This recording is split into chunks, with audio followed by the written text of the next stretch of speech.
નાયબ મુખ્યમંત્રી હર્ષ સંઘવી વડોદરામાં 203 કરોડના વિકાસ કામોનું ખાતમુહૂર્ત અને લોકાર્પણ તેમના હસ્તે કરવામાં આવ્યું।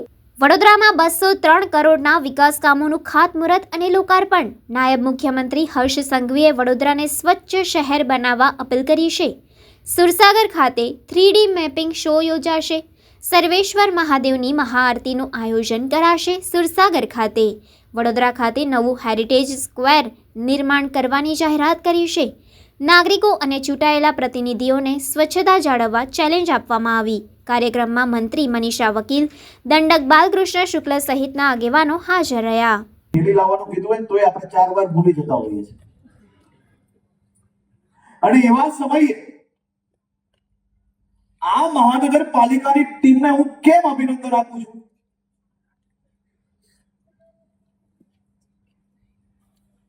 સામાન્ય રીતે જેને કંઈ કરવાનું જ નથી ને, જેને જીવનમાં દરરોજ સવારે જાગીને ખાલી શહેરની અંદરથી એક વસ્તુ શોધવાની છે અને એની ટીકા કરવાની છે।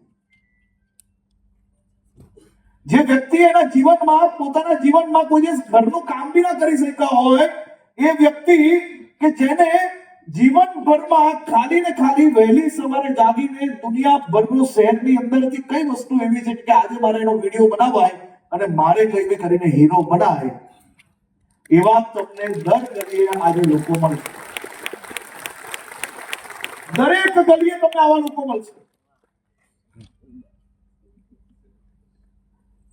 પણ સમાજના રખવાલા તરીકે આપણે સૌએ નક્કી કરવાનું છે કે જે વ્યક્તિ માત્ર ને માત્ર આ પ્રકારની વાતો કે એક નાની સમસ્યા હમણાં તમે હમણાં કચરો નાખી લઈને કોઈ અને બીજી મિનિટે તમે કોઈ ફોટો પાડી લો, તેનો મતલબ એ થઈ ગયું કે આખી મહાનગરપાલિકા કામ જ નથી કરતી।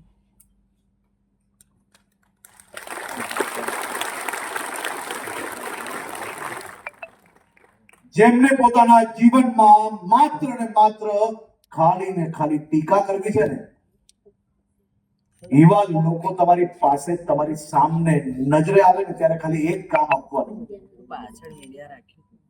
એક કામ માત્ર આપવાનું ને કહેવાનું કે ચલ ભાઈ તું આવ આમાં સાથે નાનો નિકાલ લાવ।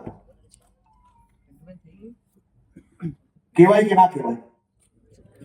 તમારા બધાના ઘર, પરિવાર, મિત્ર વર્તુળ, સોસાયટી, એમાં એક માણસ તમને આવું મળશે કે સોસાયટીમાં આપણે નવરાત્રીનું આયોજન કરવું છે, ગણપતિનું આયોજન કરવું છે, જે બિચારા 5 જણ ખભે લઈને ફરશે, જે રાત દિવસ કામ કરશે। હવે એ કામ કરશે 10 દિવસ માટે, તો એક વાર નાની મોટી ભૂલ થશે કે નહીં થશે? જે કામ કરતો હોય એ લોકો મારી જોડે હા બોલે, બાકી નહીં બોલે। અને દરેક સોસાયટીમાં એક માણસ એવો હશે કે નહીં કે જે 10 દિવસમાં રાત જોઈ કે આ માણસ આ ક્યારે ચૂકે અને હું ક્યારે બોલું, એવો મળશે કે નહીં? તમે 40 નહીં, હજી વધુ સારો પ્લાન બનાવો, બીજા 5 કરોડ રૂપિયા વધારી આપશો, એની ચિંતા જ કરો। પરંતુ તમે કલ્પના કરો કે આપણા વડોદરામાં સુરસાગર લેક પર જ્યારે 3D મેપિંગ શો ચાલતો હશે, ફાઉન્ટેન શો ચાલતો હશે, લાઇટ એન્ડ સાઉન્ડ શો ચાલતો હશે, અને એ સાંજ વડોદરાની એ કેમ દુનિયાભરના લોકો માટે યાદગાર ના બને? શિવજીની પ્રતિમા પાસે બેસીએ તો એ આટલા દિવસભરનો થાક ઉતરી જાય કે નથી ઉતરતો? જેનો ઉતરતો હોય એ જ કે ભાઈ મનમાં વિશ્વાસ આવે છે કે નહીં? અને એની જોડે જોડે સુરસાગર ન્યાય મંદિર પાસે હેરિટેજ સ્ક્વેર બનાવવાનો નિર્ણય બી રાજ્ય સરકાર દ્વારા લેવામાં આવ્યો છે। વડોદરા પાસે હેરિટેજ બિલ્ડિંગ્સનો આમ કહીએ ને દુનિયાભરનો ખજાનો છે।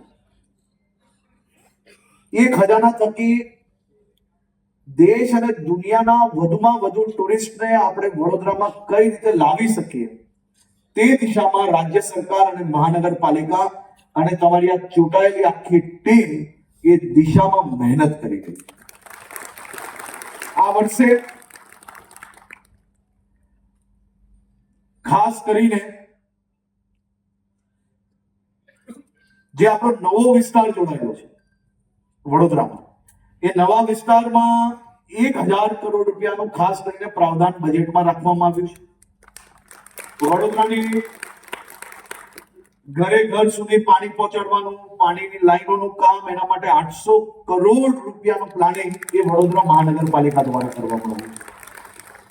ડ્રેનેજનું કામ વડોદરાની દરેક ગલીઓમાં ખૂબ જ સારી રીતે થઈ શકે અને કોઈ બી જગ્યા પર આ બાબતનો પ્રશ્ન ભવિષ્યમાં ના રહે તે માટે 700 કરોડ રૂપિયાનું પ્લાનિંગ કરવામાં આવ્યું.